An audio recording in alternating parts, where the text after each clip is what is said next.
بسم الله الرحمن الرحيم. الكلام هو اللفظ المركب المفيد بالوضع. Bismillahir Rahmanir Rahim. In the name of Allah, the most gracious, the ever merciful. Alhamdulillahi Rabbil Alameen. All praise is due to Allah, the Lord, creator and sustainer of all things. Wassalatu wassalamu ala ashrafi anbiya'illahi, Sayyidil Mursaleen. May Allah raise the rank of and grant peace to the most honored of all prophets of Allah, the best of all messengers, Nabiyyina Muhammadin, our Prophet Muhammad, wa ala alihi wa sahbihi ajma'een, and likewise all of his family, followers, and companions. Amma ba'd.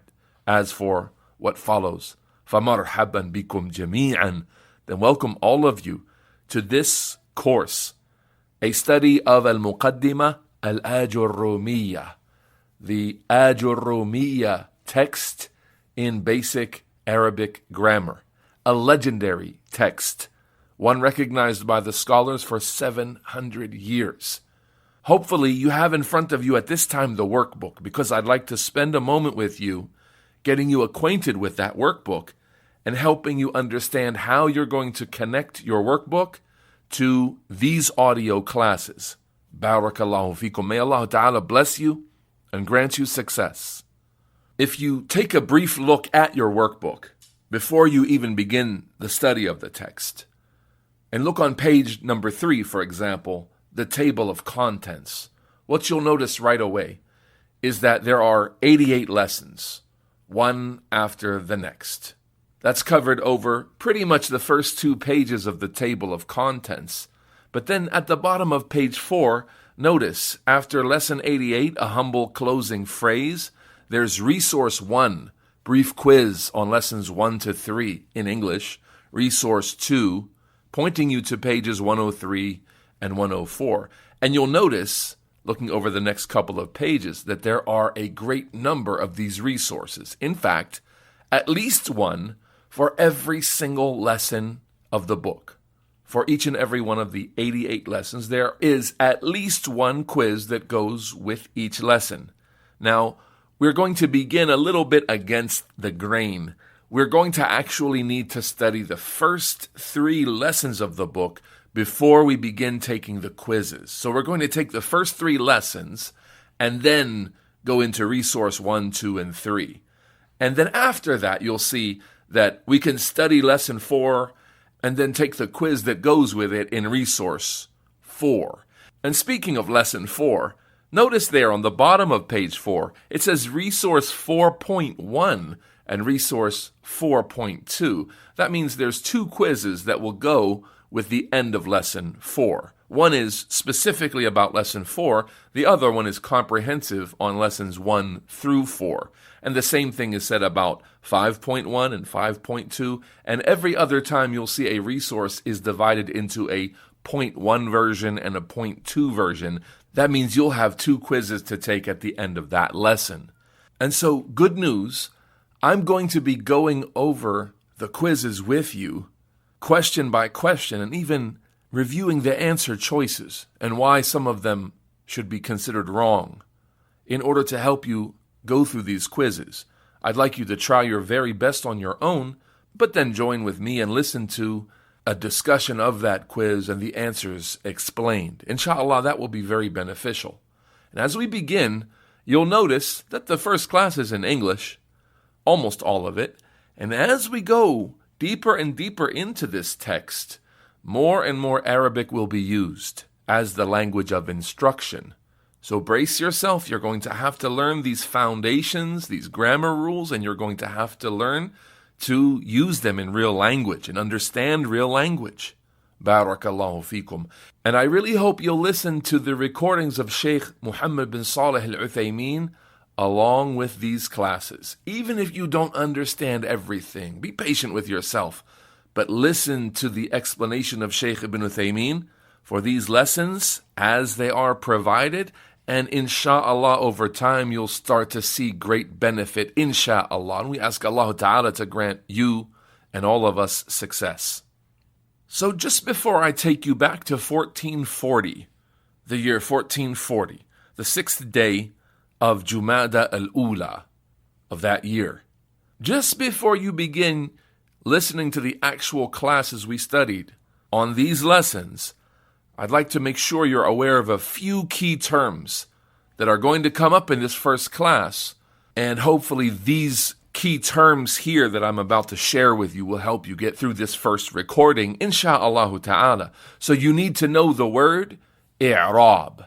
So I'd advise you to go ahead and write these terms down on page number 15. They'll help you, insha'Allah ta'ala. The first word is i'rab. I'rab means the breakdown of a sentence, the analyzing of each word and what part it plays in that sentence. A more detailed and traditional definition for i'rab is coming up, but it's sort of like sentence diagramming, if you ever did that in the English language. It's a detailed analysis of each word and its place in the sentence and its relationship to the other words. That's i'rab. You need to know that word. It comes up a lot in this course. And you'll need to know two words that make up the two major parts of a nominal sentence, a noun-based sentence. And those two words are mubtada and khabar. They're essentially the subject and the predicate of a nominal sentence. Zaydun jalisun. Zayd is a sitting person. So Zayd is the mubtada. It's the subject of the nominal sentence. And jalisun is the khabar. It's the predicate of a nominal sentence. So mubtada and khabar are the two parts of a jumla ismiya, a nominal sentence. Then you have two parts of a verb-based sentence. And this is coming up more in detail. Don't really worry about having a firm grasp on it now. Just get used to these terms. Jumla fi'liya, a verb-based sentence, has a fi'l, a verb, and a fa'il, and the actor of that verb, or the subject of that verb. Ja'a Zaydun. Zayd arrived. So ja'a is a fi'l, and Zayd is the subject of that fi'l, called the fa'il. So a fi'l and a fa'il. You need those two words. And the last pair of words you'll need is fa'ida and ifada. So a fa'ida is, in general, it means a benefit. But here, in grammar, it means the delivery of a complete idea. And ifada is the process of delivering that idea. So ifada is to deliver an idea, essentially a complete sentence. And the fa'ida is that complete sentence being intact. So you'll need these words. Ifada, the process of delivering a complete idea, not a partial fragment, but a complete sentence. And fa'ida, that idea that is conveyed when you do that process of ifada. So, with these key terms in place, I take you now to al-Masjid al-Awwal on the night preceding the 6th of Jumada al-Ula, 1440. سائلين المولى التوفيق والسداد لنا ولكم, asking Allah, our guardian and protector, that He grant us success and He facilitate what is good for us and you. Bismillahir Rahmanir Rahim. In the name of Allah, the most gracious, the ever merciful. Alhamdulillahi Rabbil Alameen. All praise is due to Allah, the Lord, creator and sustainer of all things. Wassalatu wassalamu ala rasulihil ameen. May Allah raise the rank of and grant peace to His trustworthy messenger, Nabiyyina Muhammad, our Prophet Muhammad, wa ala alihi wa sahbihi ajma'een. We begin in this series of classes a study of the book called Al-Aajurroomiyyah, in basic fundamentals of the Arabic language. The study of the Arabic language can be done from a number of ways. We are approaching it from grammar in this series. And insha'Allah ta'ala, as opposed to our normal Arabic classes in this masjid, these will be recorded and they'll be made available for you when you miss the classes. You'll be able to catch up on them As our workbook is finished and published, insha'Allah ta'ala, you'll be able to match the recording to the page in the workbook as you do with your 130 hadith classes and so on.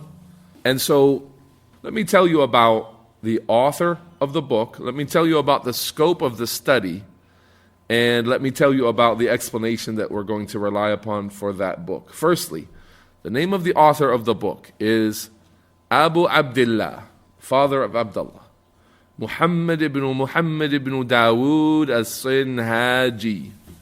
He's Muhammad, the son of Muhammad, the son of Dawood as-Sinhaji. He's known as Ibn Ajurroom, the son of Ajurroom.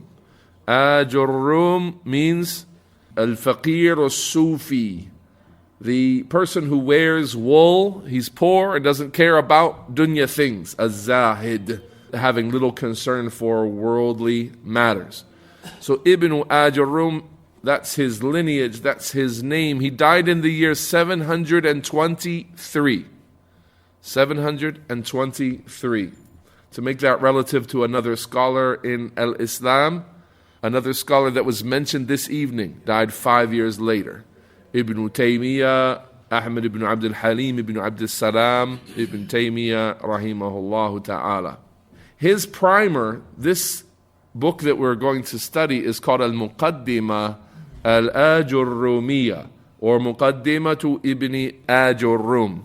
The introduction, the primer, the basic text that's been authored by Ibn Ajurroom, and it's ascribed to him as al-Aajurroomiyyah, the Aajurroomiyyah text. The scope of our science that we're studying here is Qawa'id al-Nahu, is the principles of grammar. Nahu is grammar. And in Arabic that refers to the changing of the last parts of the words. We look at words, their relationships to other words in a sentence, their place, like is it a verb, is it a noun, and so on, and how the placement and other factors in the sentence affect the ending of the word. Sometimes you hear Zaydun, sometimes you hear Zaydan, and sometimes you hear Zaydin. So the science of Nahu is to help you find out why we say Zaydun sometimes, and Zaydan other times, and Zaydin. All of that is grammar. There are grammatical reasons why the name of Zayd changes. And al-Muslimun and al-Muslimin, right? That name, and you hear sometimes Abu Hurairah, and sometimes you hear Aba Hurairah, and sometimes you hear Abi Hurairah. Why does this word Abu change to Aba and Abi sometimes? What influenced it? What word came or what structure came and made Abu change to Aba or Abi, or what left it as Abu, and so on? That's what we're talking about, the endings of the words. If we were talking about the middle and the beginning of the words, and what harakat you put on there, fatha, dhamma, or kasra, and so on, what's the name of that science that focuses on the middles and the beginnings of the words? Sarf, that's morphology, the science of sarf. And that's another way to approach study of the Arabic language. Some scholars consider Nahu to be a larger topic that actually includes sarf.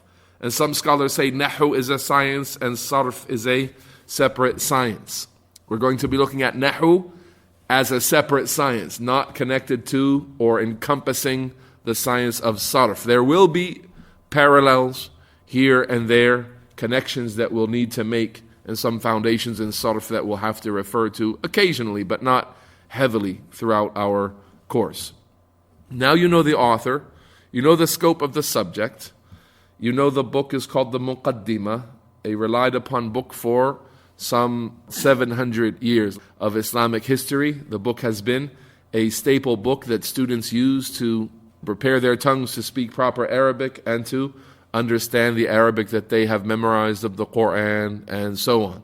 So then Shaykh Ibn Uthaymeen, in his introduction of his explanation, he mentions the two great benefits, or two of the great benefits that are available for those who study Arabic grammar. Those studying Nahu, they can expect two great things. فإن علم النحو علم شريف علم وسيلة يتوصل بها إلى شيئين هامين. الشيء الأول فهم كتاب الله وسنة رسوله صلى الله عليه وسلم، فإن كثيرا من فهمهما أو فإن فهم كثير منهما يتوقف على معرفة النحو. والثاني إقامة اللسان على اللسان العربي. To get the tongue properly in tune with the Arabic language. Getting the tongue, fixing the tongue, being able to speak Arabic, being able to read and understand Arabic, and so on. Being able to communicate in the Arabic language. And that Arabic language, the second benefit is, then you're key to understanding the text of Revelation, the Book of Allah, the Sunnah of the Messenger sallallahu alaihi wasallam, and the speech of the scholars of Islam. So then there are great benefits to be gained from the science of Nahu. Anything that's connected to understanding the speech of Allah Ta'ala, then the scholars say it is min ashraf al-ulum, from the best and most virtuous, most noble of sciences, that which is connected to the speech of Allah Tabarak wa Ta'ala.